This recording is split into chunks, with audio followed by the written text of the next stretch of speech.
वृंदावन में एक संत ने एक नियम धारण कर लिया, क्या? मैं आज के बाद कोई कन्या को रूप नहीं देखूंगा, मैं आज के बाद जाए देखूंगा केवल पुरुष को ही देखूंगा।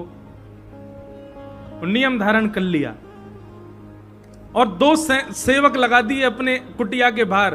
बोले कोई कन्या आवे तो बात मना कर दियो, बोले महाराज जी को नियम है, वो केवल और केवल पुरुषों को ही देखते हैं, कन्याओं को नहीं देखते। अब उन महाराज जी को आप क्या मानोगे? ज्ञानी, ज्ञानी है। लेकिन इधर देखो, यहां देखो, यहां देखो। लेकिन एक दिन मीराबाई आई और मीराबाई ने आकर के द्वार पे उन सेवकों से कहा, मैंने सुना है कि यहाँ कोई संत रहते हैं, आप मुझे उनका दर्शन करा दो। तो दोनों हंस करके कहने लगे, बोले कि हमारे महाराज जी का तो नियम है, वो किसी कन्या से नहीं मिलते, किसी स्त्री से नहीं मिलते, केवल पुरुषों से मिलते हैं। अब विवेक किसे कहते हैं? मीराबाई से सीखो। मीराबाई क्या बोली? अच्छा तो आपके महाराज जी पुरुष हैं? सेवक बोले तो इसमें कोई संशय तो है ही नहीं, पुरुष तो है ही नहीं। नहीं नहीं, मैंने भागवत जी में सुना है कि वृंदावन में तो महादेव भी गोपी बन के बैठे हैं, यहां पे पुरुष तो केवल श्री कृष्ण है, यहां पर तो महादेव भी गोपी बन करके बैठे हैं। बोलो गोपेश्वर महादेव की। अरे भैया, देव नहीं, देवों के देव महादेव भी वृंदावन में आते हैं तो गोपी बन करके, नथनी पहन करके, चुनरी ओढ़ करके, कजरा लगा करके, लालीमा लगा करके, गले में हार पहन के, और महाराज गोपी भाव से छम छम करते पूरे वृंदावन में डोले गोपेश्वर महादेव। देवों के देव भी जहां गोपी बन के बैठते हैं वहां केवल एक ही पुरुष है और वो है योगेश्वर कृष्ण। पर नहीं, आज मैं पूरे वृंदावन में ढिंडोरा पीट के बताऊंगी, नहीं, एक और पुरुष है हमारे यहाँ पे। कौन? आपके महाराज जी, वो भी पुरुष हैं। सेवकों को तो घबराहट सी हुई, भीतर दौड़ के गए, उन्होंने जाके कहा, बोले महाराज जी ऐसे ऐसे एक तेजस्वी महिला आई थी और आकर के ऐसा कह के गई। महाराज जी ने जैसे ही बात सुनी तुरंत दौड़ करके गए। महाराज बोले आज ही अपना नियम तोड़ूंगा कन्याओं को देखने का, स्त्रियों को देखने का। और सबसे पहला दर्शन मीराबाई का किया। इसको कहते हैं विवेक। ज्ञान हम सबको हो जाता है पर विवेक नहीं हो पाता। भक्ति में बहुत जरूरी है बंधुओं विवेक का होना। विवेक का मतलब क्या है? सही गलत की पहचान होना, क्या उचित है, क्या अनुचित है, क्या सही है, क्या गलत है, ये पता लगना, ये बोध होना, इसी को विवेक कहते हैं। और जब तक विवेक युक्त नहीं होंगे तब तक भक्ति में कोई ना कोई बाधा आती रहेगी, आप प्रसन्न नहीं रह पाओगे। तो भक्ति के 2 पुत्र हैं, ज्ञान और वैराग्य। तो सबसे पहले पुत्र का नाम ज्ञान, ज्ञान यानी कि विवेक, सही और गलत की पहचान, ये चित्त में लाना प्रारंभ करो। और दूसरे पुत्र का नाम है वैराग्य। वैराग्य का मतलब सब छोड़ देना नहीं है, वैराग्य का मतलब सब त्याग देना नहीं है। वैराग्य का मतलब है सबके बीच में रहते हुए भी किसी के प्रति आसक्त ना रहना, ये वैराग्य है। कई लोग कहते हैं महाराज जी हम प्याज नहीं छोड़ पा रहे। क्यों नहीं छोड़ पा रहे? हमारे घर में सब खाते हैं, हमारे अड़ोसी पड़ोसी खाते हैं, हमारे आसपास। अच्छा, तो बहुत बड़ी कृपा भगवान ने कि प्याज खाने वाले घर में ही हो आप। क्यों? मदिरा पीने वाले घर में होते तो आप भी पीते, माता जी भी पी रही हैं, पिताजी भी पी रहे हैं, हम कैसे छोड़ दें महाराज जी? सब खाते पीते हैं तो हम भी खाते पीते हैं। भैया ऐसे लोगों के लिए प्रमाण है हमारे भक्त श्री प्रहलाद जी महाराज, जिनके पिताजी भी राक्षस, ताऊ जी भी राक्षस, चाचा भी राक्षस, भैया भी राक्षस, पूरा कुल खानदान पीढ़ी ही राक्षस, स्वयं भी राक्षस, लेकिन उसके बाद भी उन सब भावों को त्याग कर दिया जिनसे भगवत प्राप्ति में बाधा होती है, तभी नहीं किया। अरे प्रहलाद जी से ज्यादा खतरनाक स्थिति तो नहीं थी हमारी, पिता ही शत्रु हैं प्रहलाद जी के। तो पर ऐसी स्थिति में भी प्रहलाद जी महाराज ने उन सब भावों का त्याग नहीं किया।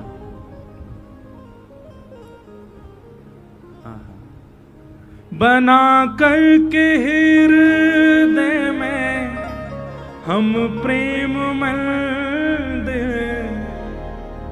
वहीं उनको झूला झुलाया करें।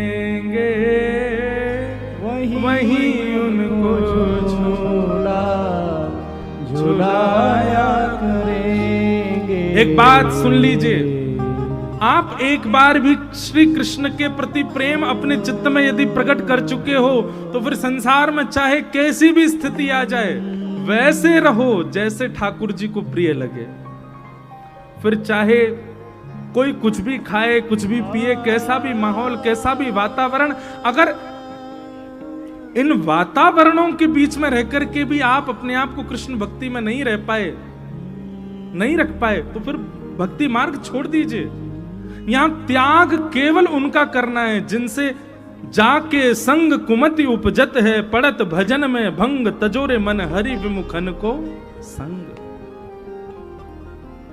प्याज खाने से पाप नहीं लगता, लहसुन खाने से पाप नहीं लगता, पर हां प्याज लहसुन खाने वाले को ठाकुर जी के मिलन में बाधा जरूर आ सकती है, क्योंकि वो तामसी हैं, आपकी वासना को उत्तेजित कर सकते हैं, आपके विषय भोग को उत्तेजित कर सकते हैं, संसार के प्रति प्रेम को उत्तेजित कर सकते हैं। वो तामसी पदार्थ हैं और भगवत मिलन में इसलिए वो बाधा है, इसलिए बस उसकी तिलंजलि की गई। कोई खाने से नरक नहीं चले जाओगे आप।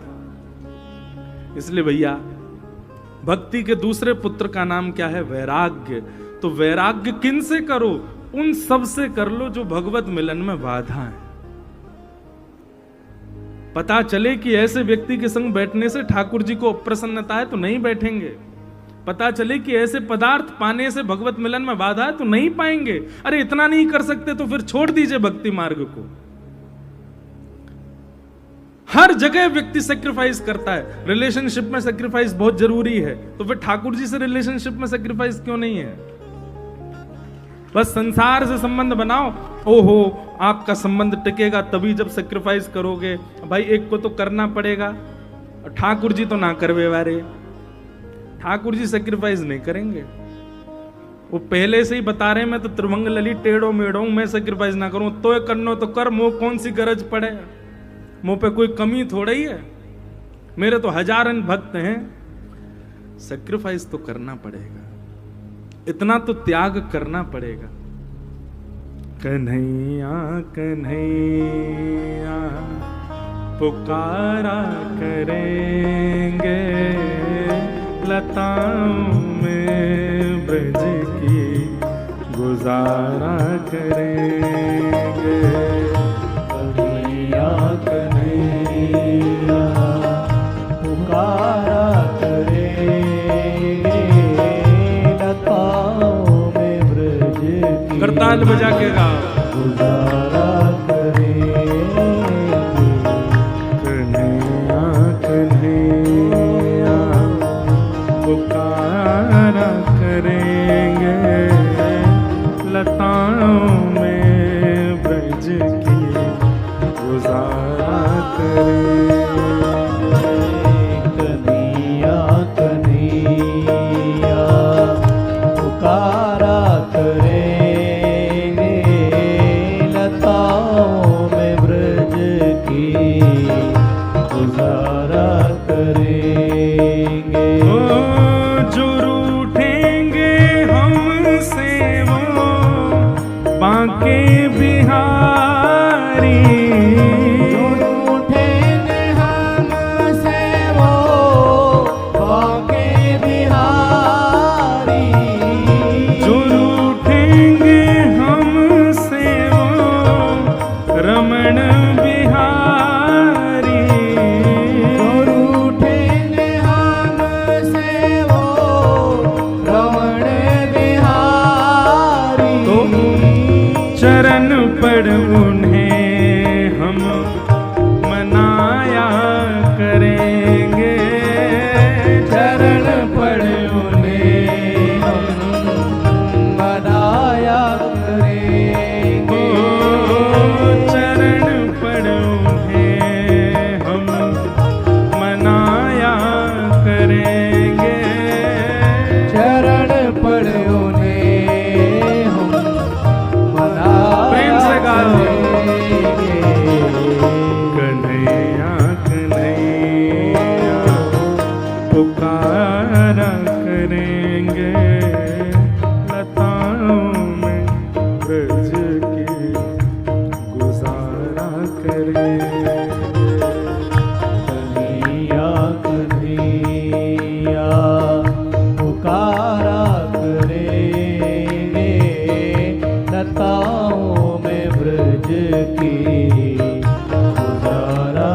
वृंदावन धाम की।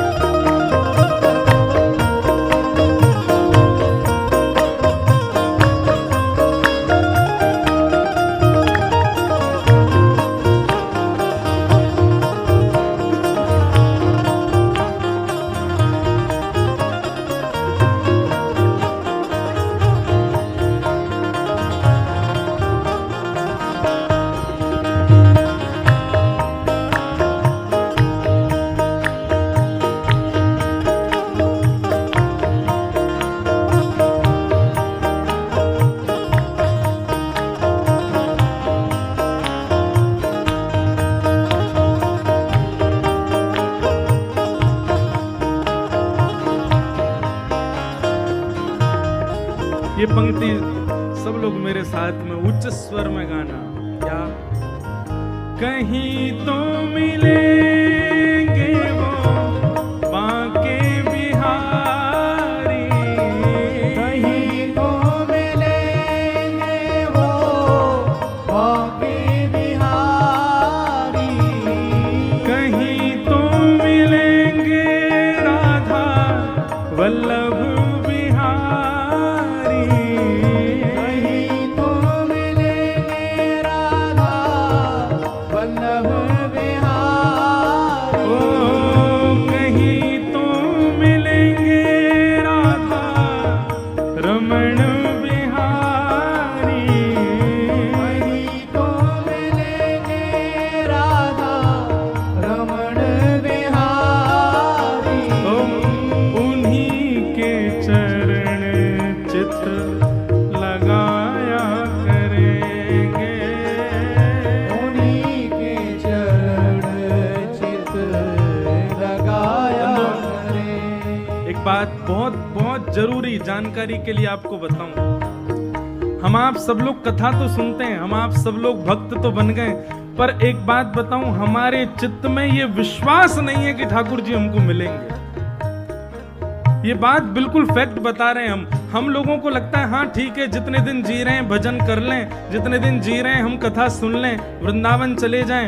हमारे वृंदावन के पूज्य श्री मलुकपीठ वाले महाराज जी कहते हैं कि भैया भजन साधन नाम जप तिलक ये सब करते हो, कथा सुनते हो, तो एक विश्वास भी अपने चित्त में प्रगाढ़ करो कि ठाकुर जी मिलेंगे मिलेंगे मिलेंगे, और हमारी अंतिम श्वास आवे उससे पहले मिलना पड़ेगा ठाकुर जी को।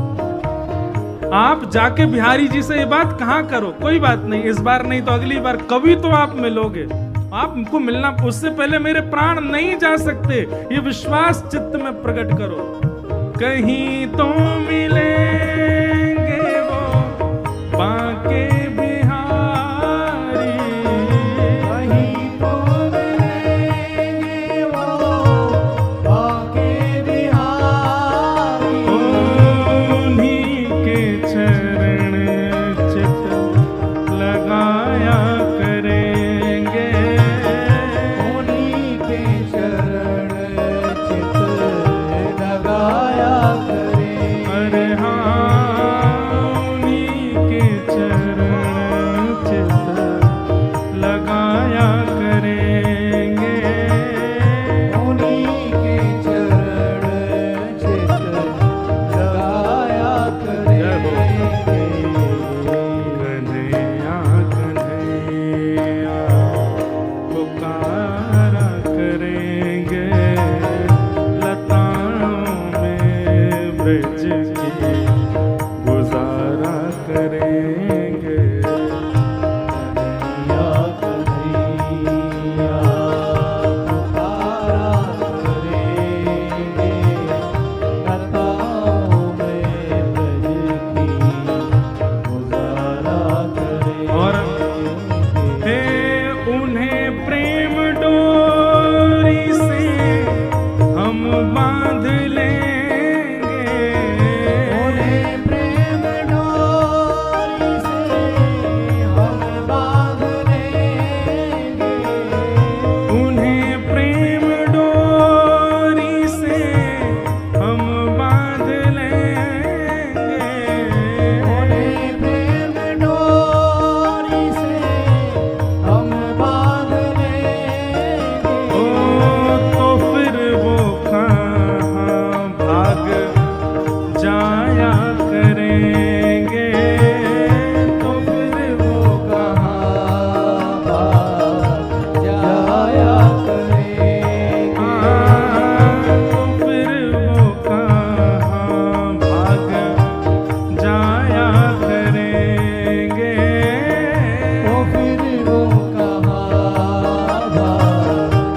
मात्र के चित्त में आ जाने से आपको सुख नहीं मिलेगा, भक्ति में आनंद नहीं आएगा। उसके दोनों पुत्र ज्ञान और वैराग्य भी चाहिए। बिना पुत्र के मां उदास ही रहती है, बिना पुत्र के मां को सुख नहीं मिलता। इसलिए ज्ञान यानी कि विवेक को चित्त में लाइए और वैराग्य के रूप में यह त्याग चित्त में लाओ कि जो भगवत मिलन में बाधा बने उसका त्याग करो। अभी प्रारंभ में अन्न से ही शुरू कर दो। उन वस्तुओं का त्याग करो जो भगवत मिलन में बाधा बने। और इसमें एक चीज आप कर सकते हो, जैसे पहली बार वर्जिश करने जाए, वर्जिश मतलब जिम वगैरह जावे, फिजिकल एक्सरसाइज करने जाए तो उसको एक आध दिन की छुट्टी होती है। ऐसे स्कूल जाने वाले बच्चों को भी एक आध दिन की छुट्टी होती है, पर जब वो हायर क्लासेस में पहुंच जाते हैं फिर छुट्टी नहीं होती उनकी। ऐसी वर्जिश करने वाले भी थोड़े यूज टू हो जाते हैं, जिम करने वाले, एक्सरसाइज करने वाले यूज टू, फिर उनकी छुट्टी नहीं होती। ऐसी स्टार्टिंग डेज में कुछ दिन ऐसा कर लो, महीना में एक आध 2 दिन का चीट डे। वैसे तो ये छुट्टी वाला दिन भक्ति मार्ग में तो होता नहीं है, तो फिर भी कभी जब घर के कोई फंक्शन आदि में थोड़ा बहुत अगर आपको कुछ ऐसा खाना पड़े, जैसे ये प्याज लहसुन आदि, तो एक आध बार की छुट्टी, पीने के लिए तो बिल्कुल छुट्टी नहीं, उसके लिए नहीं छुट्टी मांगना। महाराज अगर आप नाम जप करते हैं, तिलक लगाते हैं, कंठी पहनते हैं और कहीं से भी आपने इस अपवित्र वस्तु का सेवन किया तो आपको पाप नहीं महापाप लगेगा। इसलिए भक्ति मार्ग में आने वाले तिलक कंठी आदि पहनने वालों को कम से कम मांस मदिरा तो देखनी भी नहीं चाहिए, उससे तो दूर ही रहो। इसके लिए एक आध 2 दिन छुट्टी हो जाए, पर भैया 1-2 महीना के नाम जब कथा श्रवण से आप ऐसे हो जाओगे कि मन में आएगी नहीं भावना। तो यहां से प्रारंभ करो, धीरे धीरे फिर स्वरूप में, संग में, सब में इस चीज को व्यवस्थित करने लग जाओ कि जो हरि विमुख करने वाले सबका त्याग। सूरदास जी कहते हैं, तजोरे मन हरि विमुखन को संग, जाके संग कुमति उपजत है, पड़त भजन में भंग। तजोरे मन हरि विमुखन को संग। गोस्वामी तुलसीदास जी महाराज की तो एक पंक्ति है, मेरे स्मरण में नहीं आ रही है, उसमें वो कहते हैं, ताते भले नरक के बासा, दुर्जनों का संग विधाता हमको कभी ना दे, उससे बढ़िया तो नरक का। कैसे है? दुष्ट संग जन दे विधाता। हाँ, ताते भले नरक को बासा। तो भैया अन्न से प्रारंभ करो और धीरे धीरे जन तक उसको ले जाओ। जो हरि विमुख करने वाले हैं उनका त्याग करो। तो ये 2 पुत्र हैं भक्ति के, ज्ञान और वैराग्य। इन दोनों को इस रूप से अपने चित्त में लाना प्रारंभ करो, आपकी भक्ति अपने आप आपको आनंद देने लगेगी, अपने आप आपको उत्साहित करने लगेगी। भक्ति के ये 2 पुत्र वृद्ध हो गए थे। नारद जी महाराज से प्रार्थना की। नारद जी ने कई संतों से पूछा कि कैसे भक्ति के ज्ञान वैराग्य पुत्र को युवा किया जाए। तब बद्रीनाथ जब वे पहुंचे तब वहां सनकादि ऋषियों ने कहा कि आप उनके नाम से भागवत की कथा कराओ। श्रीमद् भागवत की कथा भक्ति पुष्ट नहीं करती, भक्ति जिनके चित्त में होती है वही कथा में आते हैं। भक्ति बंधुओं सबके चित्त में होती है। भक्ति को प्रसन्न करने वाले उनके 2 पुत्रों को भागवत जी प्रदान करती हैं, ज्ञान और वैराग्य। उनको पुष्ट करती है जो हमारे चित्त में वृद्ध हो गए। नारद जी महाराज सनकादि ऋषियों के पास गए। सनकादि ऋषियों ने बताया भागवत की कथा कराओ, उससे ज्ञान वैराग्य दोनों पुष्ट होंगे। तब भागवत की कथा नैमिषारण्य ऋषिकेश क्षेत्र में गंगाद्वार समीपे तु तटमानंद नामकम, ऋषिकेश में भागवत की कथा का क्रम रखा गया। अनेक ऋषि, अनेक देवता, सब गंधर्व जन आदि सब वहां पधारे और सनक सनंदन सनातन सनत कुमार ही वक्ता रूप में बैठे। भक्ति अपने दोनों पुत्रों के साथ जैसे ही वहां पहुंची, भक्ति सुतौ तौ तरणौ गृहीत्वा प्रेमैक रूपा सहसा विरासित, श्री कृष्ण गोविंद हरे मुरारे, नाथेति नामानि मुहुर्वदन्ति। बहुत ध्यानपूर्वक सुनिएगा। सप्ताह कथा सुनने से आपके चित्त में ज्ञान और वैराग्य प्रकट हो जाएंगे, ज्ञान और वैराग्य युवा हो जाएंगे, पर कथा पूरी होते ही वो फिर वृद्ध होने लग जाएंगे। हमारा काम क्या है, व्यास का काम क्या है कि 7 दिन में श्रोताओं के चित्त में ज्ञान और वैराग्य को प्रकट करे, युवा करे। पर श्रोता का काम क्या है, 7 दिन बाद जब व्यास जी अपनी पोथी लेके चले जाएं, उसके बाद व्यास जी जैसा चित्त में करके गए, कम से कम वैसा उसको बना के रखे। ये श्रोता का लक्षण है। केवल एक मैया को बात समझ में आई, वही ने ताली बजाइए। ये आपकी जिम्मेवारी है कि आपने व्यास से जो सुना है और व्यास ने जैसा आपके चित्त को बना दिया है, आप कम से कम उसको वैसा तो रखो। उससे बढ़िया करो तो और अच्छी बात है। कम से कम उसको उतना तो संजो करके रखो जितना व्यास जी उसका निर्माण करके चले गए हैं। तब आपकी कथा सुनना सार्थक माना जाएगा। इसलिए नियम धारण कीजिए। ज्ञान और वैराग्य दोनों पुष्ट होंगे कथा सुनने से। ज्ञान विवेक में परिवर्तित होगा, वैराग्य मतलब त्याग की भावना आएगी उन सब वस्तुओं की जो भगवत मिलन में वादा है। पर 7 दिन कथा में तो ये दोनों पुष्ट रहेंगे, उसके बाद भी पुष्ट बने रहें। उसके लिए क्या उपाय है पता है? आप कथा सुनते ही रहो।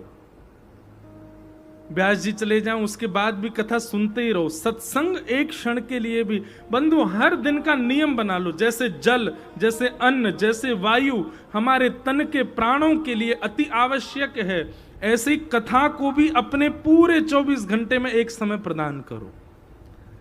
आप सबके पास आधुनिक यंत्र हैं, सबके पास इंटरनेट, आजकल बहुत हाईफाई जमाना हो गया है, सब बिना नेट के कोई नहीं है।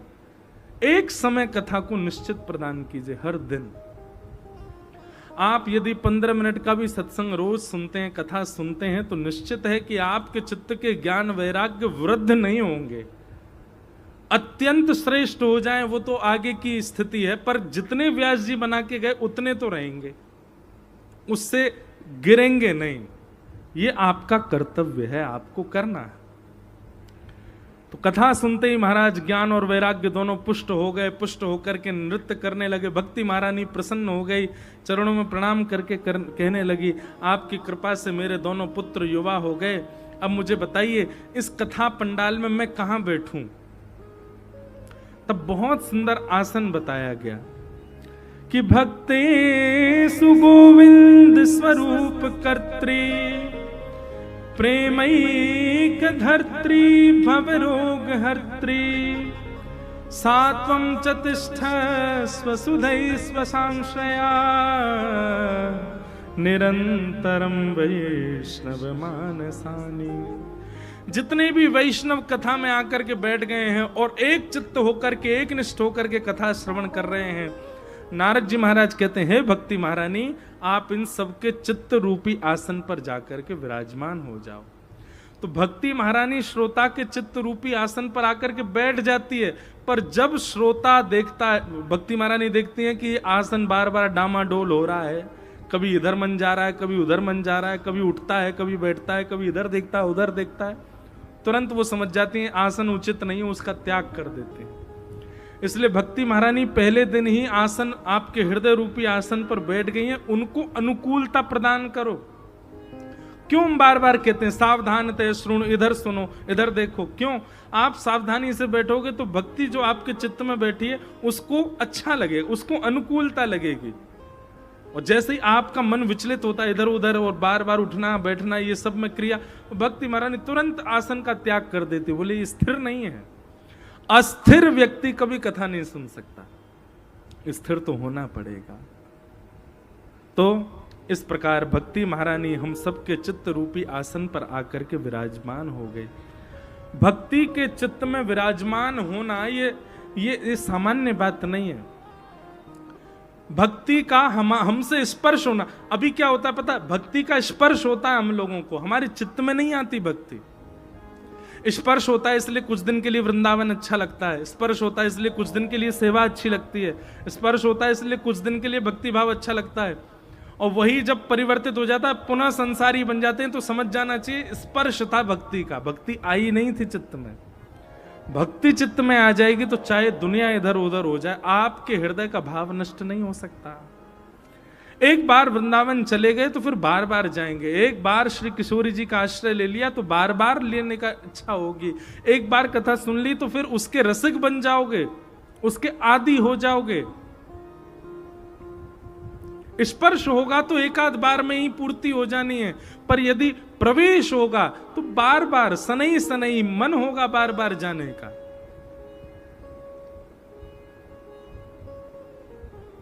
तो भक्ति का प्रवेश हो चित्त में।